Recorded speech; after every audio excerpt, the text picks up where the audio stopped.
మాట్లాడాలా?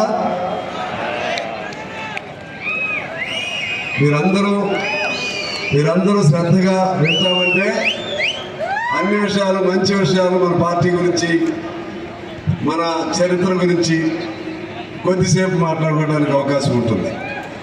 దయచేసి అటు ఇటు వెళ్ళే వాళ్ళందరూ కూడా కూర్చోవాలని నేను కోరుతా ఉన్నాను. ఇవాళ మన ప్రారంభ బహిరంగ సభను ఎక్కడ జరుపుకుంటున్నాం? నల్లగొండలో. నల్లగొండ అంటే కమ్యూనిస్టుల పరిభాషలో ఇది ఎర్రగొండ. ఈ ఎర్రగొండలో ఇవాళ మన కార్యక్రమం జరుపుకుంటున్నాం. ఈ ఎర్రగొండ అనే పేరు ఎలా వచ్చింది? ఆనాడు తెలంగాణ సాయుధ పోరాటానికి పిలుపునిచ్చినటువంటి రావి నారాయణ రెడ్డి గారు ప్రముఖులు, వారు ఈ జిల్లా వారే. అలాగే ఆరుట్ల రామచంద్రారెడ్డి, ఆరుట్ల కమలాదేవి గారు ఈ జిల్లా వారే. ధర్మభిక్షం గారు ఈ జిల్లా వారే. అదేవిధంగా మన దొడ్డ నరసయ్య గారు ఈ జిల్లా వారే. అటు సిపిఎంలో ఉన్న భీమిరెడ్డి నరసింహారెడ్డి కానీ, మల్లు స్వరాజ్యం గారు కానీ ఈ జిల్లా వాళ్ళే. ఇంకా అనేక మంది ఎమ్మెల్యేలుగా, ఎంపీలుగా ఇక్కడి నుంచి కమ్యూనిస్ట్ పార్టీ తరఫున ప్రాతినిధ్యం వహించారు. ఇక చరిత్రలోకి వెళితే ఇవాళ భారతదేశ చరిత్రలో తెలంగాణ సాయుధ పోరాటాన్ని ఒక రక్తాక్షరాలతోనే కాకుండా సువర్ణ అక్షరాలతో లిఖించబడిన చరిత్రగా మనం చూస్తాం. ఈ చరిత్రలో, తెలంగాణ చరిత్రలో దీనికి పిలిపించింది ఎవరయ్యా అంటే, సాయుధ పోరాటానికి పిలిపించింది ఎవరయ్యా అంటే మన భారత కమ్యూనిస్ట్ పార్టీ, ఏఐటీసీ, ఆనాటి ఆంధ్ర మహాసభ. ఈ పిలుపులో 4,500 మంది తమ రక్తాన్ని త్యాగం చేసి, తమ రక్తధారల ద్వారా 4,500 మందిలో దాదాపు ఒక 3,000 మంది ఈ జిల్లా వారే ఉండుంటారు. వారందరి రక్తంతో ఈ నల్లగొండ ఎరుపెక్కి ఎర్రగొండగా మారిందని చెప్పి నేను మీ అందరి దృష్టికి తీసుకొస్తా ఉన్నాను. ఇంకా విషయం చెప్పాలంటే, ఆనాటి సాయుధ పోరాట తొలి అమరుడు దొడ్డి కొమరయ్య జన్మస్థలం కూడా ఇదే జిల్లా. అదేవిధంగా మనందరం ఇప్పుడు మనమే కాదు, అధికార పార్టీల వారు పోటాపోటీగా చెప్పుకుంటున్న చాకలి ఐలమ్మ కమ్యూనిస్టు బిడ్డ ఈ జిల్లా బిడ్డ అని చెప్పి తెలియజేస్తా ఉన్నాను. అలాగే ఆనాడు దొడ్డి కొమరయ్యతో పాటు మరణించినటువంటి కామ్రేడ్ బందగి, ఆయన కూడా ఈ జిల్లా వాసే. ఎంత గొప్ప జిల్లా! చరిత్రలో, భారతదేశ చరిత్రలో ఎంతో ప్రాధాన్యత కలిగినటువంటి ఈ నల్లగొండ జిల్లా ఆ విధంగా ఎరుపెక్కినటువంటి త్యాగధనుల రక్తంతో ఎరుపెక్కినటువంటి ఎర్ర జెండా ఈ ఎర్ర గొండగా తయారైంది. ఇక్కడ మనం జరుపుకోవటం, ఇక్కడ జరపడానికి ఇక్కడ ఆతిథ్యం ఇచ్చినటువంటి జిల్లా కమ్యూనిస్ట్ పార్టీ, నల్గొండ జిల్లా పార్టీ ఉమ్మడి కమ్యూనిస్ట్ పార్టీ మొత్తానికి కూడా నేను మన తెలంగాణ రాష్ట్ర పార్టీ తరఫున అభినందనలు, వారందరూ కూడా కృతజ్ఞతలు తెలియజేస్తా ఉన్నాను. కామ్రేడ్స్, ఇవాళ మనం 100వ సంవత్సరంలో కమ్యూనిస్ట్ పార్టీ జరుపుకుంటున్నాము. నేను మీ అందరికీ మనవి చేస్తున్నా, కమ్యూనిస్ట్ పార్టీ చరిత్ర లేకుండా భారతదేశ చరిత్ర ఉందా అని నేను ప్రశ్నిస్తా ఉన్నాను. కమ్యూనిస్ట్ పార్టీ చరిత్రను భారతదేశ చరిత్ర నుంచి విడదీయటానికి సాధ్యం కాదని చెప్పి నేను మనవి చేస్తా ఉన్నాను. ఎందుకనంటే ఆనాడు ముందు మన పెద్దలు చెప్పినట్టుగా స్వాతంత్ర పోరాటానికి ముందే మన భారత కమ్యూనిస్ట్ పార్టీ ఆవిర్భవించింది 1925 కాన్పూర్లో. 25కి ముందే కమ్యూనిస్టు శ్రేణులు 100,000 మంది వివిధ గ్రూపులుగా కమ్యూనిస్ట్ పార్టీని ఆనాడు ఆర్గనైజ్ చేశారు. అందులో భాగంగానే ఆ రోజుల్లో కాంగ్రెస్లో కూడా మన కమ్యూనిస్టులు ఉండేవాళ్ళు. దాదాపు 1940 వరకు మన పైన నిషేధం ఉంది, భారత కమ్యూనిస్ట్ పార్టీ పైన నిషేధం ఉన్న కాలంలో మనం కాంగ్రెస్లో ఉంటూనే ఒకవైపు దేశానికి స్వాతంత్రం కోసం పోరాటం చేస్తూ, మరోవైపు ప్రజా సంఘాలని, ఏఐటీసీ లాంటి ప్రజా సంఘాలని ప్రోత్సహిస్తూ కార్మిక వర్గం కోసం, కష్టజీవుల కోసం, రైతాంగం కోసం, దున్నేవాడికే భూమి హక్కుతో భూమి లేని నిరుపేదల కోసం మరొక వైపు పోరాటాలు చేస్తూ ఉన్నాం. ఆ సందర్భంలోనే అక్కడ కాంగ్రెస్ మహాసభలో మన సింగారవేలు శెట్టియ మొట్టమొదటి అంతకుముందు ఇంకో కామ్రేడ్ ఉన్నారు. మొట్టమొదటిగా సంపూర్ణ స్వతంత్రం కావాలని నినదించిన గొంతు ఎవరిదయ్యా అంటే కమ్యూనిస్టు గొంతు. అది కమ్యూనిస్టు నాయకుడు. ఆనాడు గాంధీజీ అభ్యంతరం చెప్పాడు, సంపూర్ణ స్వాతంత్ర్యం అంటే ఇది మితిమీరిన డిమాండ్ చేస్తూ ఉన్నారని చెప్పి.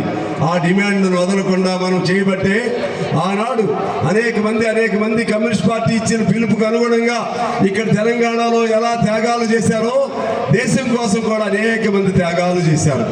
ఎన్ని కేసులు, ఎన్ని నిర్బంధాలు, ఎంతమంది మరణాలు, ఎంతమందికి లాఠీ చార్జీలు, ఎన్ని లక్షల మంది జైళ్ళు. వీళ్ళందరూ ఎవరయ్యా అంటే కమ్యూనిస్ట్ పార్టీ కార్యకర్తలే.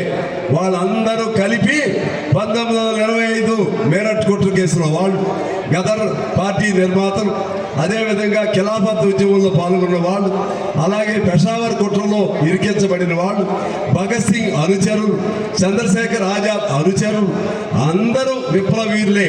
వాళ్ళందరూ కలిసి 1925 కాన్పూర్లో డిసెంబర్ 26న మన భారత కమ్యూనిస్ట్ పార్టీని స్థాపించారని చెప్పి నేను సగౌరవంగా మీకు చెప్తా ఉన్నాను. ఎందుకనంటే కమ్యూనిస్ట్ ఏదో ఆఫీసులో కూర్చుని అర్ధరాత్రి కల వస్తే ఆ అర్ధరాత్రి కళ ప్రకారంగా ఈ పార్టీకి ఈ పేరు పెడుతున్నాం, ఈ జెండాకి రంగు వేస్తున్నాం అని చెప్పి ఒక నాయకుడు చెప్పి ఆ విధంగా పుట్టిన పార్టీ కాదు భారత కమ్యూనిస్ట్ పార్టీ. ఈ భారత కమ్యూనిస్ట్ పార్టీ పుట్టికే వీరుల మరణంలో నుంచి కమ్యూనిస్ట్ పార్టీ పుట్టింది. వీరుల త్యాగాల్లో నుంచి కమ్యూనిస్ట్ పార్టీ పుట్టింది.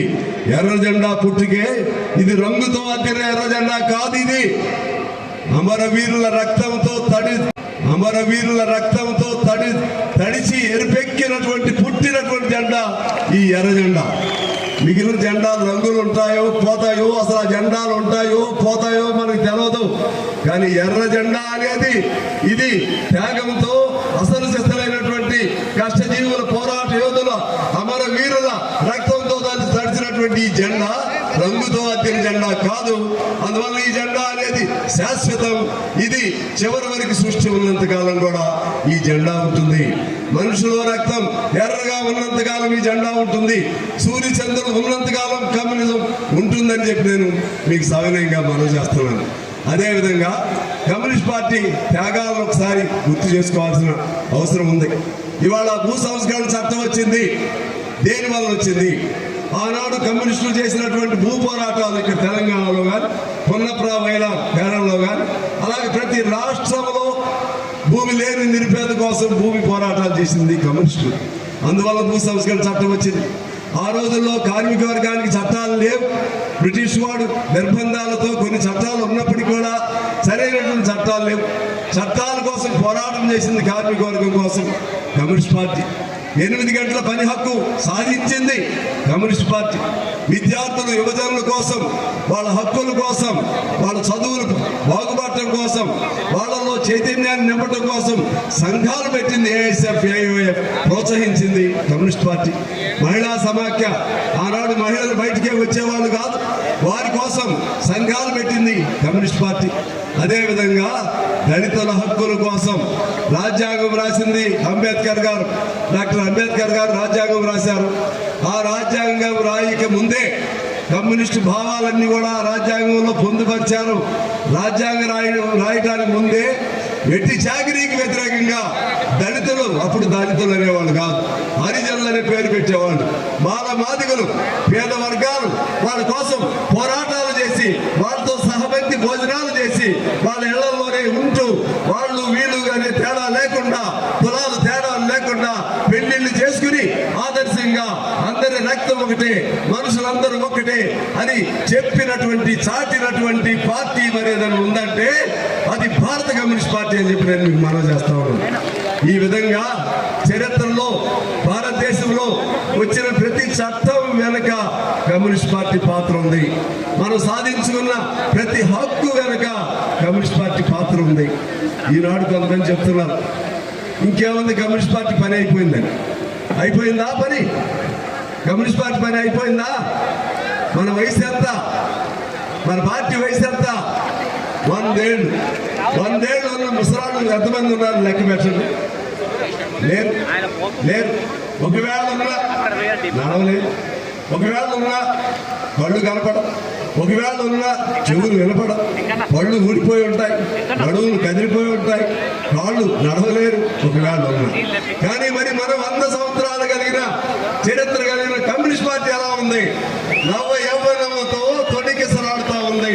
ఇప్పుడు కూడా కర్ర పట్టుకోవడానికి సిద్ధంగా ఉన్నారు, కర్ర జైలుకి వెళ్ళడానికి సిద్ధంగా ఉన్నారు, తుపాకీ పట్టుకోవడానికి సిద్ధంగా ఉన్నారు. మనం పిలిపిస్తే ఇప్పుడు కూడా కోట్ల మంది ఎర్ర జెండాని నమ్మిన వాళ్ళు ఉన్నారు. 100 ఏళ్ళ పార్టీ ఇది ముసలిదైపోయిందనే వాళ్ళకి నేను చెప్తా ఉన్నాను. ముసలిదైన వాళ్ళేమో పళ్ళు ఊడిపోయి కళ్ళు రారిపోయి ఇంట్లో ఉంటారు. కానీ మేము కథన రంగంలో కథనం తొక్కుతూ పుర వీధుల్లో భారతదేశంలో కొన్ని కోట్ల మంది కూడా ఈనాడు కమ్యూనిస్ట్ పార్టీ వెనుకున్నారు.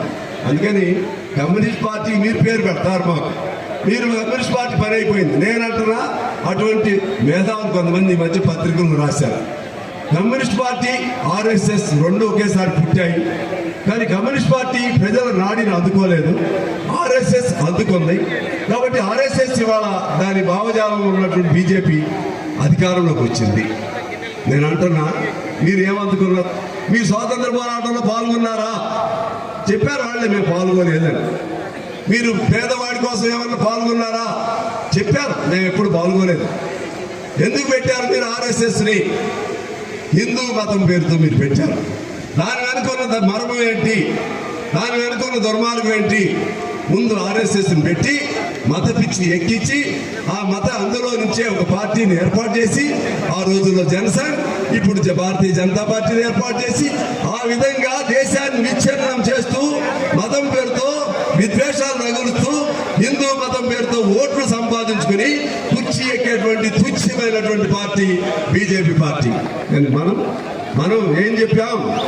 అన్నదమ్ములు అందరూ మతాలు ఏమైనా సరే గౌరవించాలి, అన్ని విశ్వాసాలని గౌరవించాలి, కులాలు ఏమైనా సరే ఒకటే, అందరికీ సమానత్వం కావాలి, పనికి తగ్గ వేతనం కావాలి, వారి శ్రమకు తగ్గ వేతనం కావాలి అని ఆ నినాదంతో మన పార్టీ పుట్టింది. అందువల్ల ఈనాటికి కూడా ఎక్కడ పేదవాడు భూమి కోసం పోరాటం చేయాలంటే ఏ జెండా పెడతాడు? ఎర్ర జెండా పెడతాడు. ఈనాడు పోరాటాలు చేయట్లేదు ఒక ఎమ్మెల్యే సీటుకు ఆశపడి అని కొంతమంది చెప్తా ఉన్నారు. వాళ్ళు మూర్ఖులారా, మీరు ఒకసారి ఆలోచన చేయండి. ఈనాడు అంగన్వాడీ టీచర్ల కోసం ఎవరు పోరాటం చేస్తున్నారు? మధ్యాహ్న భోజన వర్కర్స్ కోసం ఎవరు పోరాటం చేస్తున్నారు? దున్నేవాడికి భూమి కావాలని ఆనాడు పోరాటం చేస్తే పోడు భూములు కావాలి, భూముల పైన హక్కులు కావాలని ఎవరు పోరాటం చేస్తా ఉన్నారు? మీరు తీసుకోండి. ఈనాటికి కూడా ప్రతి ప్రజా సమస్య పైన పోరాటం చేస్తుంది ఎవరంటే ఎర్ర జెండాను పట్టుకుని ఉన్నటువంటి మా కార్యకర్తలు, కామ్రేడ్స్. మీ దృష్టిలో ఏంటి? సీట్లు రాలేదంటే బలం లేనట్లా సీట్లు ఎలా వస్తాయో మాకు తెలుసు. సీటు కావాలంటే అక్రమంగా డబ్బులు సంపాదించి ల్యాండ్ మాఫియాలు, లేకపోతే ఇంకా మైన్స్ మాఫియాలు, దొంగలు, దోపిడీదారులు అందరూ కలిసి అటువంటి అధికార పార్టీల్లో చేరి ఇవాళ మనకి పేర్లు పెడుతున్నారు. మీ పార్టీ చిన్న పార్టీ అయింది. నేను అంటున్నా, అసలు మీరు ఏ పార్టీ వాళ్ళని అడుగుతున్నా, మీకు కావాలని తెలిసిన విషయమైన మనం చెప్తున్నాను. మీకు సమాధానం ఉండాలి. 100 ఏళ్ళైనా పార్టీ మారని వాళ్ళు ఎవరన్నా ఉన్నారంటే కమ్యూనిస్టులు మాత్రమే. మీరే పార్టీ? ఇవాళ మనల్ని అడిగే వాళ్ళు ఉన్నారే, వారు ఇవాళ ఏ పార్టీలో ఉన్నారు? నిన్న ఏ పార్టీలో ఉన్నారు? మొన్న ఏ పార్టీలో ఉన్నారు? రేపు ఏ పార్టీలో ఉంటారో ఎవరికి తెలియదు. వారు మనల్ని మీ పార్టీ చిన్న పార్టీ అంటున్నారు. సిగ్గు ఎగ్గు లేదా? రోజుకో పార్టీ మారే మీరా మమ్మల్ని ప్రశ్నించేది? పార్టీ కోసం ప్రాణాలను అర్పణ చేయడానికి, ఎర్ర జెండాను నిలబెట్టుకోవడం కోసం ప్రాణాలను అర్పణ చేయడానికి జైళ్ళైనా, లాఠీలైనా, తోటాలైనా సరే గుండె ఎదురొట్టి నిలబడి పోరాటం చేయడానికి పుట్టినటువంటి పార్టీలో మేము ఉన్నాం. మా పార్టీకి మీరు పేర్లు చెప్పి మేము చాలా గొప్ప పార్టీ. అసలు మీ పార్టీయే లేదయ్యా. ఎన్ని పార్టీలు పుట్టాయి, ఎన్ని పార్టీలు పోయాయి ఈ దేశంలో? స్వతంత్ర పార్టీ పుట్టింది, పోయింది. జనతా పార్టీ పుట్టింది, పోయింది. జనతాదళ్ పుట్టింది, పోయింది. ప్రజా సోషలిస్ట్ పార్టీ పుట్టింది, పోయింది. కృషికారుల పార్టీ పుట్టింది, పోయింది. మీకు తెలిసిన, మనందరికి తెలిసినటువంటి చిరంజీవి పార్టీ ప్రజారాజ్యం పుట్టింది, పోయింది. వైఎస్ రాజశేఖర రెడ్డి కొడుకు పార్టీ ఒకదానికి పక్షపాతం వచ్చింది, ఒక ప్రాంతానికి అయిపోయింది. తెలుగుదేశానికి కూడా పక్షపాతం వచ్చింది, అది ఒక ప్రాంతానికి అయిపోయింది. పవన్ కళ్యాణ్ పార్టీకి పక్షవాతం వచ్చింది, అదో ప్రాంతానికి వచ్చింది. కానీ సంపూర్ణ ఆరోగ్యంతో పూర్తి స్థాయిగా తెలంగాణ, ఆంధ్రప్రదేశ్, భారతదేశం, ప్రపంచంలోనే ఏ మారుమూలకెళ్ళినా కనపడే జెండా ఏదైనా ఉందంటే అది ఎర్ర జెండా, కమ్యూనిస్ట్ పార్టీ.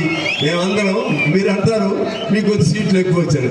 అరే మేము ప్రపంచంలోనే మేమున్నాం, మీరు ఏ మూలన్నారు? పక్కనే మీ సరిహద్దుల్లోనే నల్గొండ జిల్లా సరిహద్దుల్లో ఆంధ్రప్రదేశ్ ఉంది, అక్కడ పసుపు జెండా ఉంటుంది, ఇక్కడ ఉండదు.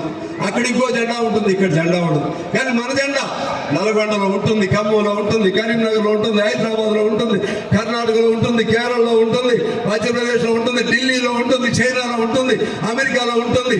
మన జెండా లేని దేశం కానీ ప్రాంతం కానీ మరొక చోట ఉందా అని నేను అడుగుతున్నాను. మీరు మాకు పేర్లు పెడతారు, మాకు పదవులు పెద్ద లెక్క కాదు. పదవులు కావాలనుకుంటే మంత్రులు అవ్వగలిగిన శక్తివంతులు ఉన్నారు, ముఖ్యమంత్రులు అవ్వగలిగిన శక్తివంతులు ఉన్నారు, ప్రధానమంత్రులు అవ్వగలిగిన శక్తివంతులు ఉన్నారు ఈ పార్టీలో. కానీ అడ్డమైన గడ్డి తెగం మేము, అడ్డమైన దారులు తక్కువ మేము. ఈ పార్టీ ఆ పార్టీ ఏది అధికారం ఉంటే అందులో పోయే అలవాటు మాకు లేదు. ఎందువల్లంటే కమ్యూనిస్ట్ పార్టీ అంటే త్యాగాల పార్టీ, సిద్ధాంతం కలిగిన పార్టీ, ఆ సిద్ధాంతాన్ని నమ్మిన పార్టీగా మేమందరం ఉన్నాం. నేను అంటున్నాను, ఈనాడు ఇంకో 2 మాటలు చెప్పి నేను క్లోజ్ చేస్తాను. ఇవాళ మీరు తీసుకోండి, పోరాటం అంటే ఏ పార్టీ గుర్తు వస్తుందో ఒకసారి తీసుకోండి.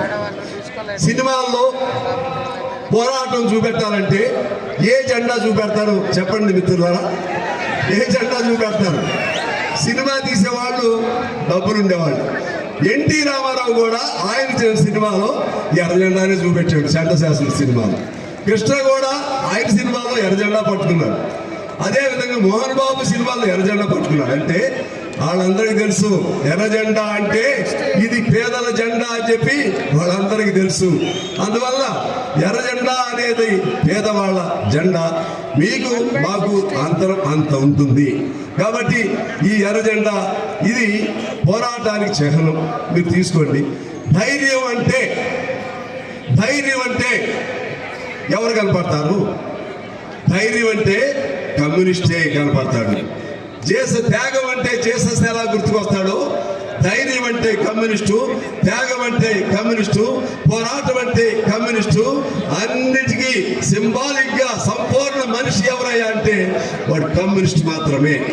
అంత గొప్ప సిద్ధాంతం కలిగినటువంటి మనం కమ్యూనిస్ట్ పార్టీలో ఉన్నందుకు గర్వపడాలని చెప్పి నేను మనం చేస్తా ఉన్నాను. అదేవిధంగా ఈ సంవత్సర కాలం పాటు అనేక కార్యక్రమాలు తీసుకుందాం, పార్టీని మరింత పెంచుకుందాం, పార్టీ కోసం అనేక పద్ధతుల్లో దీన్ని ఎలా ముందుకు తీసుకెళ్లాలో మనం ప్లాన్ చేసుకుందాం అని చెప్పి తెలియజేస్తూ, ఇంకొక మాట నేను మర్చిపోయాను. ఇంకొక బండెనక బండి కట్టి 16 బండ్లు కట్టి ఏ బండిలో వస్తావు కొడుకు నైజాము సర్కురోడ పాట రాసిన యాదగిరి పుట్టిన గడ్డ కూడా ఇదే. ఆయన కూడా కమ్యూనిస్టే. దాశరథి కమ్యూనిస్ట్ భావాలే, గోరే టెంకర్ల కమ్యూనిస్ట్ భావాలే, గద్దర్ కమ్యూనిస్టే, ప్రశ్నించే ప్రతి ఒక్కడు కమ్యూనిస్టే. వాళ్ళందరూ ఇవాళ వేరు పార్టీల్లో ఉండొచ్చు, కానీ వాళ్ళందరూ కూడా కమ్యూనిస్టులే అని చెప్పి నేను మీకు సవినయంగా మనవి చేస్తూ ఉన్నాను. అదేవిధంగా ఆఖరిగా నేను ఒక మాట చెప్పి నేను సెలవు తీసుకుంటాను. కమ్యూనిస్ట్ పార్టీ ఎంతకాలం ఉంటుంది? ఇది పెద్ద ప్రశ్న. అధికారం లేకుండా ఇప్పుడు ఉన్నాం కదా అని నేను అడుగుతున్నా. అధికారం లేకపోయినా ఉన్నాం కదా, ఎలా బతికి ఉంది? ఎలా కమ్యూనిస్ట్ పార్టీ ఉంది? అధికారం ఉన్నామా? అధికారం లేకపోయినా పేదవాడి కోసం మనుషులో మంచివాడు అంటారు చూసారా, మంచి వాళ్ళతో కూడిన పెద్ద కుటుంబం ఇది కమ్యూనిస్ట్ పార్టీ. అందుకని ఉన్నాం. ఒక కమ్యూనిస్టు కార్యకర్తకి ఇవాళ నల్గొండలో ఒక కార్యకర్తకి దెబ్బ తగిలి కన్నెంబటే కన్నీరు వస్తే అక్కడ ఖమ్మంలో కార్యకర్తకి కన్నీరు వస్తుంది, కరీంనగర్లో కార్యకర్తకి కన్నీరు వస్తుంది, రక్తం కూడా వస్తుంది. అంటే అన్నదమ్ములు కాదు ఇక్కడ, అన్నదమ్ముల కంటే బలమైన బంధం కలిగిన పెద్ద కుటుంబం మన కమ్యూనిస్ట్ పార్టీ కుటుంబం. ఈ కమ్యూనిస్ట్ పార్టీ ఎంతకాలం ఉంటుంది, ఎంతకాలం ఉంటుంది? ఇది ప్రశ్న. నేను అంటున్నా, ప్రశ్న ఉన్నంతకాలం కమ్యూనిజం ఉంటుంది. ప్రతి మనిషిలో పార్టీలు ఇప్పుడు వేరైనా